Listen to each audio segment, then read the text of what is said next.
ಮೂವತ್ಮೂರನೇ Olympics ಕ್ರೀಡಾಕೂಟಕ್ಕೆ ರಾತ್ರಿಯಷ್ಟೇ ಫ್ರಾನ್ಸ್ನಲ್ಲಿ ಅದ್ದೂರಿ ಚಾಲನೆ ಸಿಕ್ಕಿದೆ. ಕಾರ್ಯಕ್ರಮದಲ್ಲಿ ಅಂತಾರಾಷ್ಟ್ರೀಯ ಒಲಿಂಪಿಕ್ ಕಮಿಟಿ ಸದಸ್ಯೆ ನೀತಾ ಅಂಬಾನಿ ಮತ್ತು ರಿಲಯನ್ಸ್ ಗ್ರೂಪ್ ಅಧ್ಯಕ್ಷ ಮುಕೇಶ್ ಅಂಬಾನಿ ಕೂಡ ಭಾಗಿಯಾಗಿದ್ದರು. ಕಾರ್ಯಕ್ರಮದ ಬಳಿಕ ಫ್ರಾನ್ಸ್ ಅಧ್ಯಕ್ಷ ಇಮ್ಯಾನ್ಯುಯಲ್ ಮ್ಯಾಕ್ರಾನ್ ಅವರನ್ನ ಭೇಟಿಯಾಗಿ ಮಾತುಕತೆ ನಡೆಸಿದರು. ಮೈಸೂರು ಚಾಮುಂಡಿ ಬೆಟ್ಟದಲ್ಲಿ ಚಾಮುಂಡೇಶ್ವರಿಯ ವರ್ಧಂತಿ ಮಹೋತ್ಸವ ಅದ್ದೂರಿಯಾಗಿ ನಡೆಯಿತು.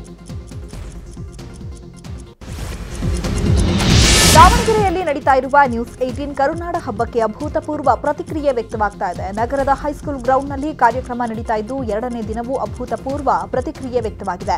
ನಾಳೆ ಕರುನಾಡ ಹಬ್ಬದ ಕೊನೆ ದಿನವಾಗಿದ್ದು ಬನ್ನಿ ಎಂಜಾಯ್ ಮಾಡಿ. ಕನ್ನಡಿಗರ ನೆಚ್ಚಿನ ನ್ಯೂಸ್ 18 ಕನ್ನಡ ಈಗ ವಾಟ್ಸ್ಆಪ್ನಲ್ಲೂ ಲಭ್ಯ. ಕರ್ನಾಟಕ, ದೇಶ ವಿದೇಶಗಳ 360 ಡಿಗ್ರಿ ಸುದ್ದಿಯ ವಿವರಗಳನ್ನ ನಿಮ್ಮ ಕೈ ಬೆರಳುಗಳಲ್ಲೇ ಪಡಿಲಿಕ್ಕೆ ಈ QR ಕೋಡ್ ಅನ್ನ ಸ್ಕ್ಯಾನ್ ಮಾಡಿ, ನಮ್ಮ ಚಾನಲ್ ಫಾಲೋ ಮಾಡಿ, ನೋಟಿಫಿಕೇಶನ್ ಆನ್ ಮಾಡಿ.